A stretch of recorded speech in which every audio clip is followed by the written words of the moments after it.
அண்ணாவனுடைய பேரை வச்சுக்கிட்டு இவங்க அழிச்சிட்டாங்க. இப்போ அண்ணாவை அழிக்கிறதுக்கு என்ன பண்ணாங்க, அண்ணாவனுடைய சமாதியில் கொண்டே கருணாநிதி வச்சாங்க. நான் அப்போ ஒரு அறிக்கை விட்டேன், எப்பா அண்ணாவை விட்டுருங்கப்பா, அவர் விட்டு நீங்கள் கருணாநிதிக்கு எங்கேயா கோயில் வேணால் கட்டுங்க, அண்ணா சமாதியில் வச்சு அண்ணாவை இழிவுபடுத்தாதீங்கடா அண்ணன். இப்போ அது ஆக மொத்தம் அண்ணாவை லெட் டவுன் பண்ணி கருணாநிதி திமுக எல்லாமே அவங்க குடும்ப சொத்து அப்படின்றத கொண்டு வர்ற முயற்சிகள் நடந்துகிட்டு. இன்னொரு விஷயம் என்ன சொன்னான்னா, அண்ணா ரொம்ப கஷ்டப்பட்டு அந்த அன்பகம் எல்லாம் வாங்கினாங்க. யார்கிட்டையும் பணம் இல்லை, 150 தான் கொடுத்தாங்க.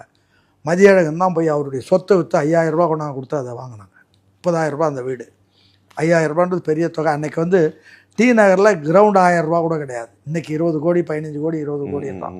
ஆனால் இன்றைக்கி மதியழகன் குடும்பத்துக்கு ஒரு அங்குலம் இடங்கள்ல யோகா எங்கே இருக்காங்கன்னு தெரியல, வாடகைக்கு அங்கே எங்கே இருக்கிறாங்க, அதுதான் நிலைமை.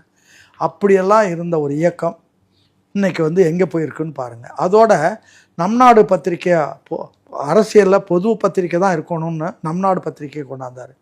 நான்லாம் அதுக்கு 5 ரூபா கொடுத்துருக்கேன் அந்த காலத்து. 5ன்றது பெரிய அமௌண்ட் அப்போல்லாம். அதை வச்சு அந்த கட்சியை நடத்துகிற போது கருணாநிதி பொருளாளர் வந்தபோது 2 தடவை இதனால் நஷ்டம் வருது, அதை நிறுத்திடலான்னு பார்க்கலாம் அப்படின்னாரு. அண்ணா பிடிச்சி கண்டபடி திட்டி விட்டார். அதை வந்து அவருடைய அண்ணா கருணாநிதியுடைய நண்பரே ஒரு புத்தகத்தில் எழுதுகிறாரு. அப்படியெல்லாம் அதை நிறுத்தணுன்னார். அண்ணா செத்தார், அதை நிறுத்தினாங்க. எதை? நம் நாடை நிறுத்திட்டு முரசொலிக்கு அந்த எல்லா மாவட்ட செயலாளர் கூட்டு எல்லாம் 1000 சந்தா வரணுன்னார். ஏன்? இவர் பொதுவான ஆளாக இருந்தால் நம் நாடுக்கு 1000 சந்தா வாங்கி நடத்தியிருக்கலாம். ஆனால் திமுகவையே கபலீகரம் பண்ணி உள்ளே கொண்டு போனவர் கருணாநிதி. அதே மாதிரி ரிப்பன் பில்டிங்கில் மேயர் வந்து ஒரு வருஷத்துக்கு ஒருத்தர், ஒரு தமிழர், ஒரு எஸ்சி, ஒரு தமிழர், ஒரு கிறிஸ்டியன், ஒரு தமிழர், ஒரு முஸ்லீம், ஒரு தமிழர், ஒரு பிராமின் அப்படின்னு இருந்தது. ஸ்டாலின் வந்தபோது டக்குன்னு சொல்லிட்டு தொடர்ந்து 5 வருஷத்துக்கு அவர் தான் மேயர் அப்படின்னு சொல்லிட்டு. ஆக கட்சியையும் இதையும் வந்து குடும்பத்துக்காக கொண்டு போனவர் தான் கருணாநிதியை தவிர, இன்னும் கருணாநிதி ஸ்டாலினை முதல்ல கொண்டு வரபோது திமுகவில் என்ன மாதிரி பல பேர் இருந்தாங்க. அவங்களாம் அன்பிரின்சிபிள்டு வளர்ந்தவங்க. அவங்கள எப்படிடா வாய் அடைக்குதுன்னு பார்த்தாரு. முதியவர்களுக்கெல்லாம் திமுகவில் யார் முதியவர்களுக்கெல்லாம் ஆளுக்கு 10,000 முதியவர் இது மாதிரி கொடுத்துருவோன்னு சொல்லிட்டு. ஏன் சொன்னால் ஸ்டாலினை உள்ளே கொண்டு வந்தால் அவன் பூரா ப்ளேம் பண்ணுவாங்க. 10,000 பணம் வாங்கின ஒருபாடு தாட்சண்யம் பார்க்க வேண்டியிருக்குல்ல, அதனால் விட்டுருவாங்கன்றதுனால. அதாவது எல்லாத்தையும் குடும்பத்துக்குள்ளே கொண்டு போகிறதுக்கான வேலை அண்ணா செத்ததுலேருந்து ஆரம்பித்தேன். அதனால் இது அண்ணா திமுக இல்லை.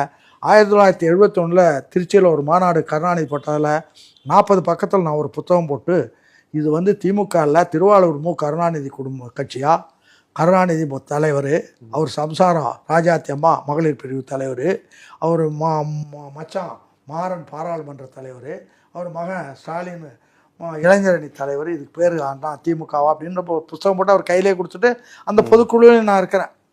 அதனால் இப்படியெல்லாம் வந்து அந்த இயக்கத்தை கபலீகரம் பண்ணவங்க நாட்டையும் கபலீகரம் பண்ணி இளைஞர்களை, அண்ணா ஒவ்வொரு இளைஞனையும் ஒவ்வொரு போர் வீரனை தயாரித்து வச்சுருந்தார்.